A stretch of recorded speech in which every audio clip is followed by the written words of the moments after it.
you doing this morning, Soul City? Listen. We had God shined upon us this Thursday and gave us summertime shy in November. And then yesterday we were reminded God has forsaken us for the next 4 months. But you're here. Those of you who are here, you're here. You have weathered the weather and you are here. It's happening. Those of you who are worshiping with us online, we are so glad you're here. If you're joining us right now, just let us know in the comments where it's from. And if it's from somewhere warm, keep it to yourself. We don't want to hear about it. Okay, not for another 6 months or so. We don't want to hear about it. It's just so fun. We talk about that every time. And those of you who are in this room, you may be like, I don't know, what are people really watching online? Last week, we had an incredible celebration for our 12th anniversary. It was such a fun celebration, hearing vision for where God's taken us, how faithful God's been. But what was so fun for me is people who came and said, I've been watching online, and I knew I just had to be here this weekend. In fact, one woman from our church introduced me to her mom who watches online from where she lives. But then her mom said, just so you know, I got my mom watching who lives in Detroit. So to that grandma in Detroit, we love you. Thank you. All the way from Detroit City. We love it. So it is so fun to have folks all over joining with us today. For the next few weeks, we're going to be camping out in one book of the Bible, specifically one chapter in one book of the Bible, Romans chapter 12. This is a theologically thick and spiritually significant book in the Bible. For anyone who's read it before, you know that. In fact, when reflecting on the power and the importance of the book of Romans, famed Protestant reformer Martin Luther once said about the book of Romans, he said that it is worthy not only that every Christian should know it word for word by heart, but also that they should occupy themselves with it every day as the daily bread of their soul. No pressure there. I can't even remember my Netflix password, but Luther thinks I need to memorize this whole book. So for the next 3 weeks, you're going to memorize the whole book of Romans. It's going to be a fun thing for us to do together because there's so much packed into this book, and there's so much crammed into this one chapter. So we're just going to spend some time diving in and then living out the life God has for us, the life God has for you. We want to be about that life together. Now, I feel like I should tell you at the top of this message something I want to get into it. We're going to get in today. We're just doing 2 verses. That's all we got to get through together in the next couple of minutes. But I need to tell you, for those of you who've been around here, maybe at least for a little bit, you've been around for a couple weeks now or a couple months now, you know that I, myself, and our teaching team, we really work hard here to study God's word and to prepare and to unpack it in such a way that's as practical and as transformational as possible. We take that calling really, really, really serious. And this message today is absolutely no different. If I'm being honest, this message today is really good. No, it's real. I can say that humbly. It rocks. It is a great message. But I feel at the top it's important for me to say to you that this message will not change your life. Now, I'm serious. This message will not change your life. As Phil, it's good. You're going to like this one. It's good, but it can't change your life. It won't change your life. In fact, I don't think you're really getting me. I want you to turn to the person next to you, and I want you to actually get this. No, I'm serious. Everyone turn to the person next to you right now. Look them in the eyes. I'm serious. Turn to the person next to you. Look them in the eyes. Type in the comments. I want you to say these words. Say, this message will not change your life. How's that for a promise at the top of the message? That's great. Why are we here? This message will not change your life. This church, as important and as imperfect as it is, in and of itself, will not change your life. Because there are only 2 things that can change your life. Okay, 3 things if you count Portillo's chocolate cake. That's obviously a given. That's a gift from God, a taste of heaven here on earth. So obviously Portillo's chocolate cake. But the 2 things that ultimately have the power to change your life are God and you. That's it. God and you are the only 2 things that actually have the power to change your life. It's that power that comes from God through you. And the extent to which you experience that change in your life, real spiritual growth that we talk about and teach about here every week, the extent to which you experience that really lies, it's found in the answer to one simple question. And it's a question we're going to unpack for the next couple moments together here. This is the question for each of us to consider. Are you conforming or transforming? You will know whether or not you are growing by the answer to that question. Are you conforming or are you transforming? What do we mean? Are you conforming to those around you? Are you conforming to the ways of this world, to what others expect of you or for you? Or are you being transformed by the power and the presence of God at work in your life?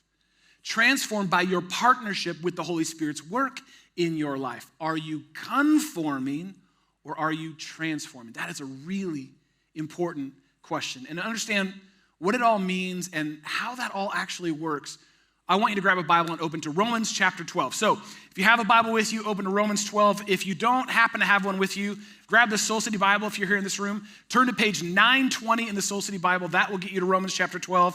If you'd rather do it on your phone or if you're with us online, you can open up a separate tab to Romans 12. I do want to say this quick thing about these Soul City Bibles. I don't say this all the time. But, we've had these for a while now, and they're under every seat. And from time to time, I'll say, hey, just so you know, if you don't have a Bible, take a Bible, steal a Bible from church. And Wednesday night, I was here. Gene and I were doing some elder stuff, and we were leaving. We were in the parking garage, and a guy that I know that is really seeking God and growing in his life right now was walking out, and he had one in his hand, and he looked at me, and I looked at him, and he looked like he was busted. He went, I go, why? I was like, what's up? It's because he's like, I stole a Bible. I'm like, that's the whole idea. And I gave him a big hug. And then I was talking to a woman afterwards. She's like, you know what? My mom's got one of those Bibles, and it's in King James, and I don't understand a word it says. And so I'm stealing a Bible today. So if you do not own a Bible, this most spiritual thing you can do is steal a Bible from church today. Please steal a Bible from church today. We love restocking these. Okay, let me give you some context as to the book of Romans. This is a book of the Bible written by the Apostle Paul. He wrote roughly half of the New Testament. It was a letter to a growing church in the Italian capital city of Rome, obviously. Now, what's interesting is Paul had never been to this church that he was writing this letter to. It was filled predominantly with Gentile converts to the Christian faith, followers of Jesus. And he wanted them to know what it means to be in relationship with this Jesus and what it means to actually grow in a relationship with Jesus. He wanted them to be about that life. And in Romans 12, he gives this powerful picture of two formational forces that are at work in the life of every follower of Jesus. Two formational forces that are always available and always at work. And he starts by kind of getting us all on the same page and saying this in Romans 12:1. He says this, therefore, listen, I urge you, I implore you, brothers and sisters, in view of God's mercy, in view of his love for you, in view of God's goodness, his kindness, his grace, offer your bodies as what? As living what? Say it again. Offer your bodies as living sacrifice, holy and pleasing to God. This is actually your true and proper worship. Now, what is Paul saying here? At first pass, this sounds a little extreme, doesn't it? Offer your body as living sacrifice? That sounds so metal. Like, I'm sure there's some Christian heavy metal band somewhere named Living Sacrifice. Count on that. Believe that. I'm sure that there is. What does he mean by offering your body as a living sacrifice? Obviously, it's a metaphor. It's a metaphor that he's using. What Paul is teaching them is that the worship that God desires is not something external, but internal. Doesn't come from out there, but from in here. It's not the songs that you sing. It's not about the money that you bring. It's not about the hours that you give or how perfect you live. No, God doesn't want all that you do. God just wants all of you. That's what he's saying here. Offer your whole self. God doesn't want all that you do. He just wants all of you. And my hunch is there's some folks who are exhausted. You are spiritually exhausted. You are spiritually defeated. And you need to hear that today. God does not want all that you do. He just wants all of you. All that other stuff is great. All that other stuff is good. It's important. But at the end of the day, God just wants you. God cares about you more than all that you do. Amen. This is where Paul starts this chapter. He says, okay, so we got that. It's our whole life, our whole yes to God. We make ourselves fully available to God. That's real worship to God. And then Paul says, now this is how it works in this spiritual life with God. In verse 2, Romans 12, verse 2, I'm going to have you shout out the words that are in all caps, okay? Paul says, do not what? Do not Conform. So we just said a second ago, do not conform to the pattern of this world, but be what? Be transformed by the renewing of your mind. Then you'll actually be able to test and approve what God's will is, his good and pleasing and perfect will for you. You see there, Paul points out to these two forces that are always, these formational forces that are always at work in your life. Two ways that you are constantly being formed. You are either being conformed to the ways of this world or transformed by the ways of God, by the renewing of your mind. It's one or the other. That's how this works. It's one or the other, conforming or transforming. So what does Paul exactly mean by these contrasting concepts that are at work in your life every day? Think about it this way. Conforming, that conforming force works from the outside to change your inside. Does that make sense? So a conforming thing would be, okay, it's the messages of this world, it's the lies of this world, it's the half-truths of this world that come at you from the outside in an attempt to change what you believe to be true on your inside. But transforming actually works from your inside, and then it changes the outside. It begins in here. It begins in here, and as it works its way out, it changes not only your life, but the environment around you. It's a powerful difference between the two. One works from the outside in to force you and to form you into its mold, getting you to believe its truths, getting you to play smaller and smaller and smaller to be formed into its likeness, just like everyone else. And I was thinking about how that works and what that really looks like, and it reminded me of something that I haven't had enough time with lately, and that's Play-Doh. When's the last time y'all played with some Play-Doh? It's been a minute since you played with some Play-Doh. We're gonna have some Play-Doh therapy in the lobby afterwards if anyone wants, because this is good. Now, you remember when you got Play-Doh as a kid, first of all, you opened it and got high off that smell, right? Okay, it's okay. We're in church, it's a safe place, all right. And then what's the first thing you start to do? You start to mess with it, you start forming it, you start moving around, you start making it into a snake. That's usually where we start, right? Or you start doing, when I was a kid, we had Play-Doh kits where you could put it in and squeeze it out and hair would come out. That was so gross, right? And we had all kinds of things. And what are you doing with Play-Doh? You're forming it, you're conforming it into whatever you want it to be. That's how this works. The world is conforming you constantly into its vision of you. And here's the deal. Here's how it works. It makes you smaller and smaller and smaller and smaller. But the other works from the inside out. When you choose to actually believe God's truths, when you choose to let that be where you actually live from, let that truth live its way out in your life, it begins to change who you are. And rather than getting smaller and smaller and smaller, guess what? Your life begins to get bigger and bigger and bigger and bigger until that internal transforming work begins to work its way out and change the world around you. Change the way you see yourself. Change how you treat others. Change the way you talk. Change what you do with your time and what you do with your money. And rather than Play-Doh, I think it looks a lot more like this video I came across about a year or so ago of a YouTuber, David Dobrik. He was doing a science experiment, and he wanted to see if he could create a chemical reaction that would cause foam to expand to beat the Guinness Book of World Record. All he had to do was get it past about 20 feet to get this foam to beat the Guinness Book of World Records. And I think what he stumbled into is exactly what this transforming life looks like, and it looks like this.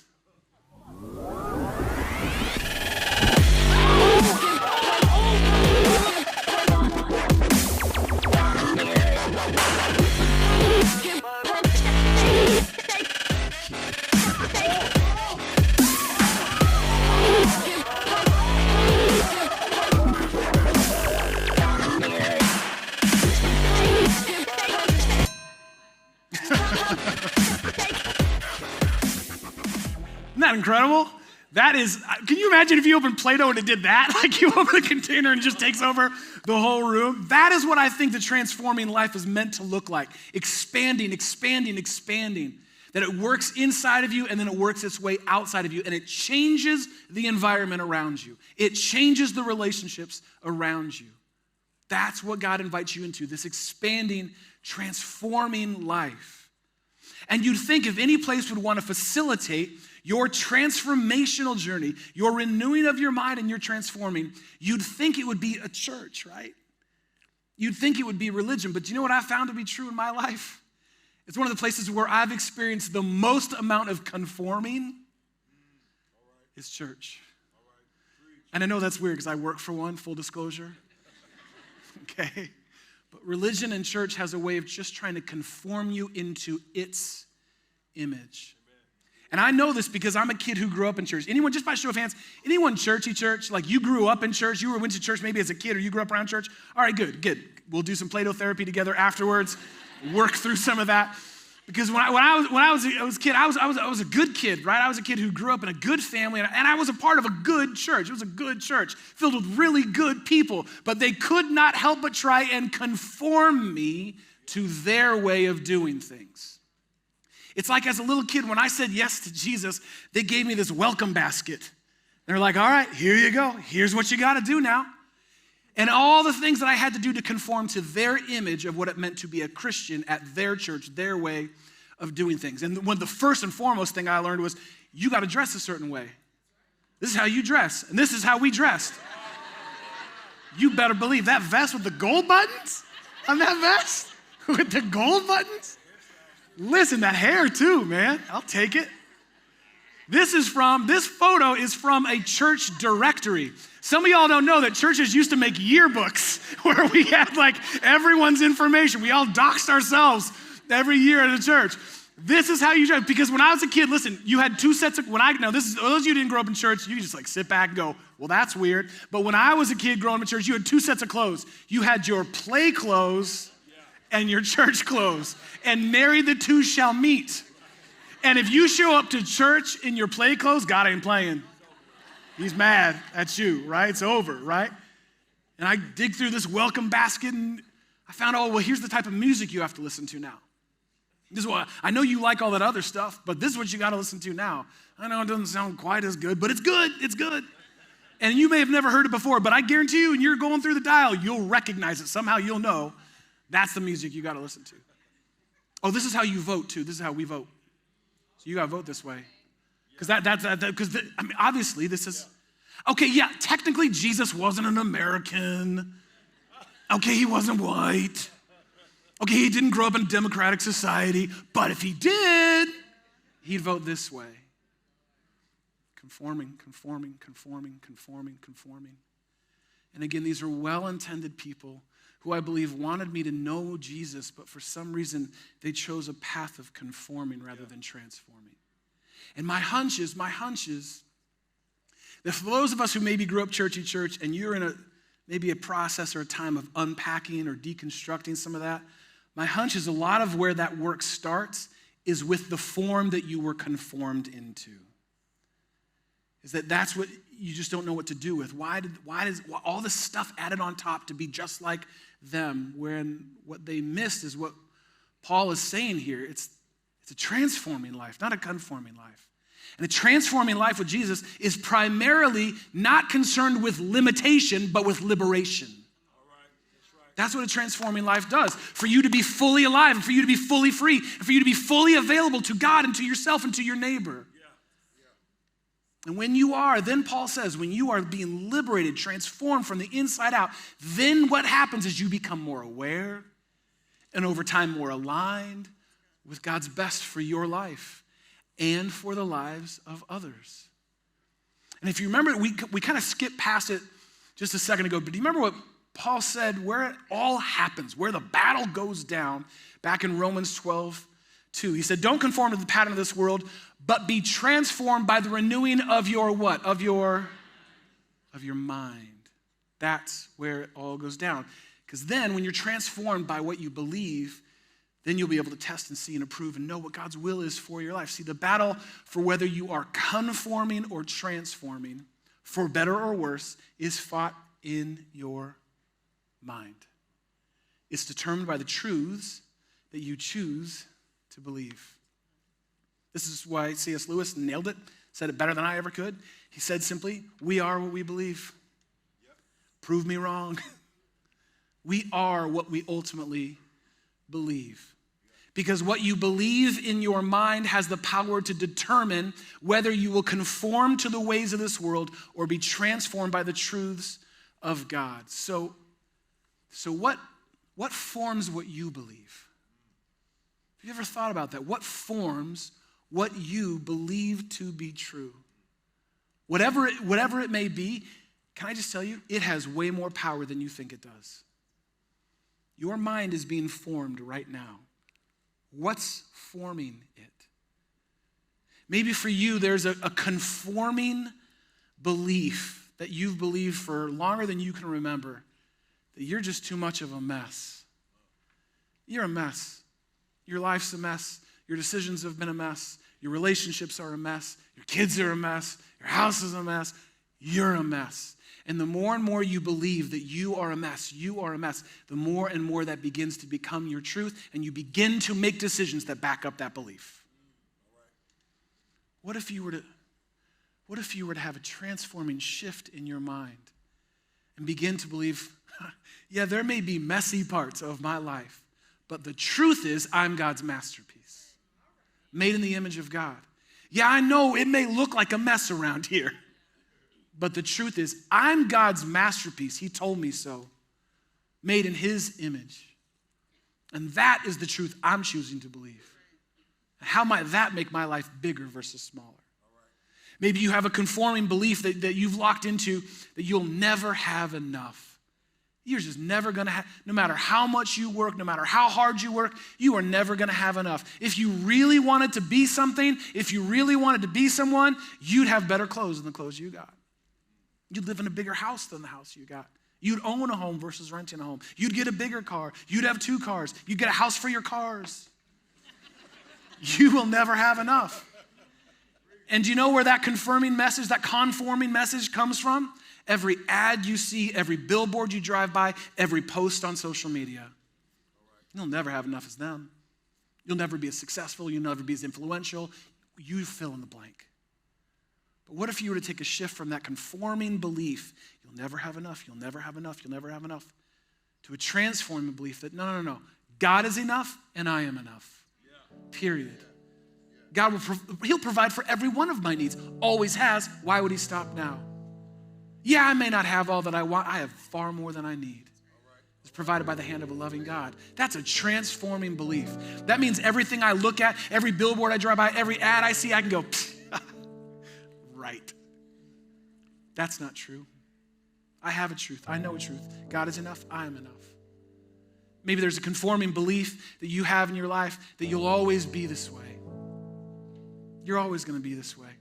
You ever found yourself when you've hit a wall, or maybe you've gotten into a fight with someone you care about, or tensions have risen, and you just say, well, that's just how I am. That's just who I am. That's a conforming belief. You have chosen to believe that that's who you are. Transforming belief says, no. God is making me new today. I can be made new today. His mercy is new, and he's renewing me day by day. I don't have to be who I was. I don't have to be the pattern that my parents or my family laid out for me. I don't have to be what society says I have to be. I can actually be made new today in God. It doesn't have to be this way. There's a new way made available to me through God. That's a transforming belief. You see how that opens up? And you get bigger and bigger and bigger and bigger. Maybe you have a conforming belief that says you're always going to be alone. You'll always be alone. How many more weddings do you have to go to that aren't yours? How many more dresses do you have to buy that aren't the dress? How many more times do you have to be surrounded by millions of people and feel so alone and no one is with you and no one is for you, and it can make you feel smaller and smaller and smaller? But a transforming belief says, no. God is with me and for me. Who can stand against me? God is with me in all circumstances, in all seasons. Yes, I feel lonely, but I'm not alone. He's with me. He's for me. Maybe there's a story, a truth, conforming belief that you have in your head that there's no hope for your future. There's no hope for you. There's no hope for any of us. And you watch the news and you see what's going on in our city, and how many times have you felt there's no hope? How's it going to change? And then you zoom out and you see what's going on in our country, you go, oh wow, it looks like it's even worse.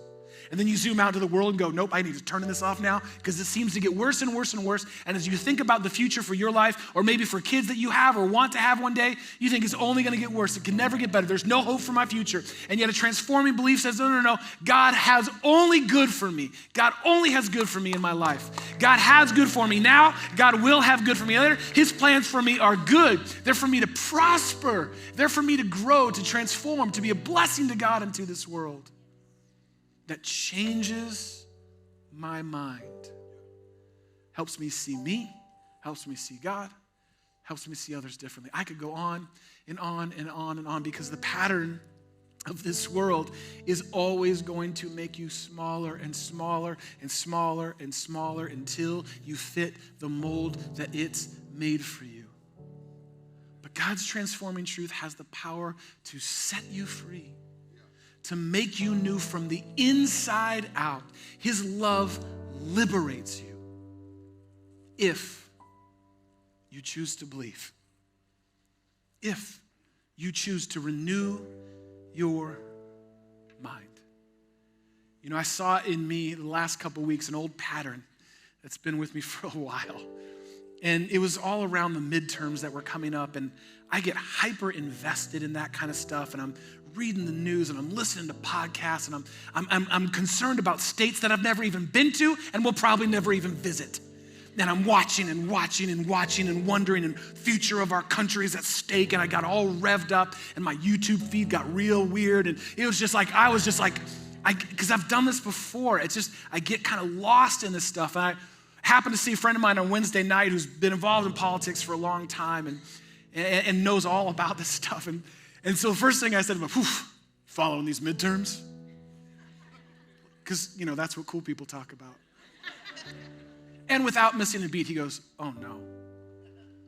I'm like, really? He goes, yeah, I learned a long time ago, that is not good for my soul. Oof.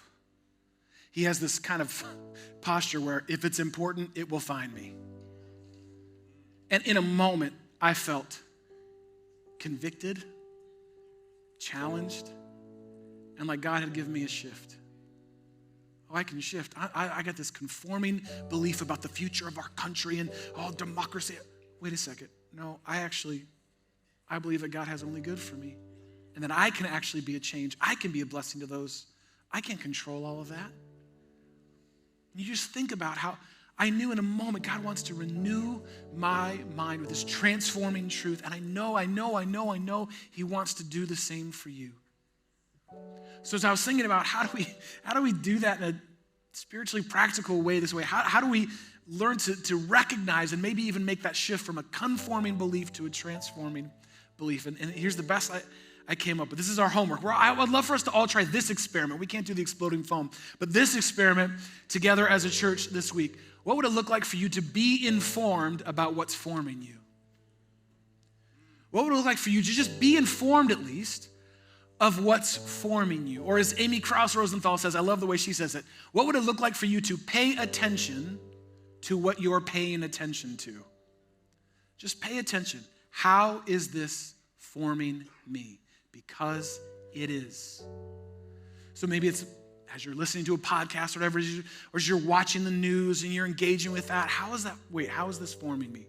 What's the message? What's the truth it wants me to believe?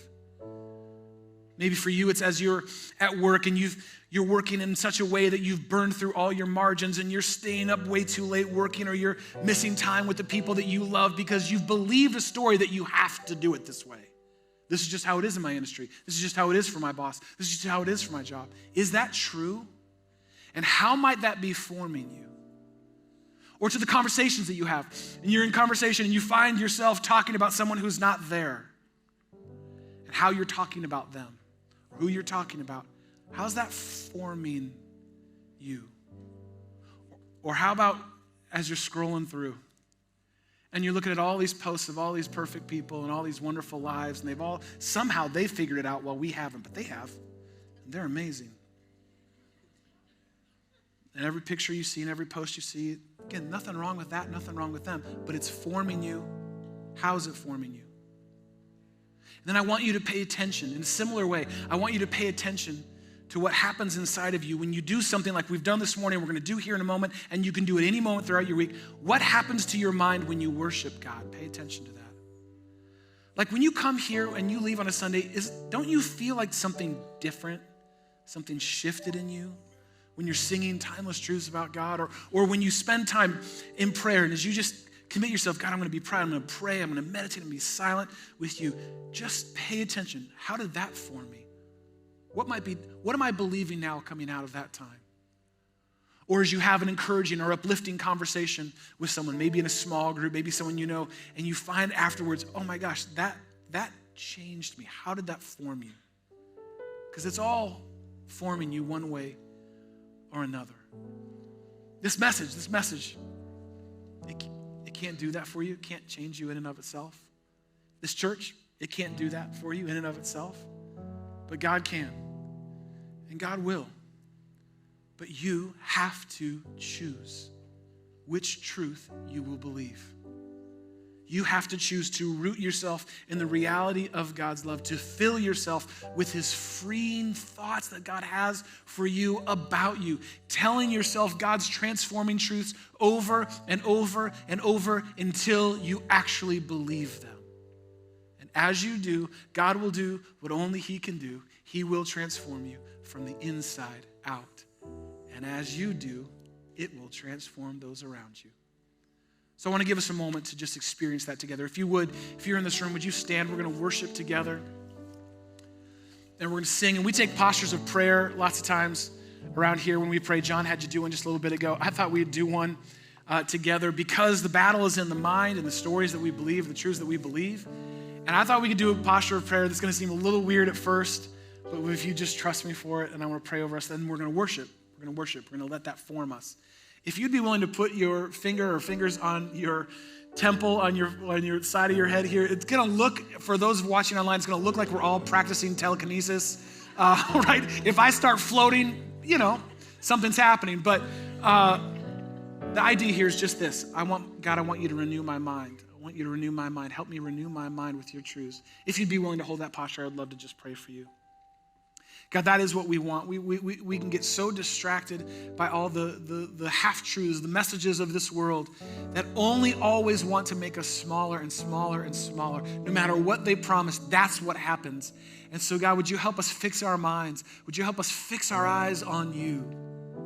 And God, would you begin to renew our minds with the thoughts of you, true thoughts about who you say we are. God, whatever stories and beliefs we may be holding on to, would you refresh, would you renew, would you update our files, God, with your truth right now?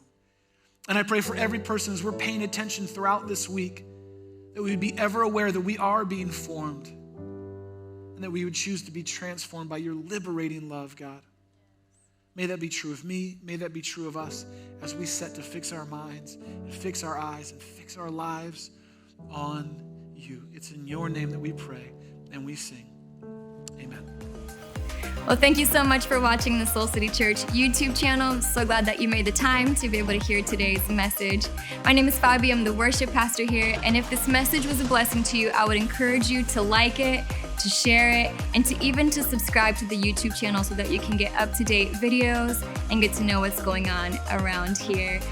For more information about Soul City, about giving, service times, live stream, you can get all that information in the link below, or you can visit soulcitychurch.com.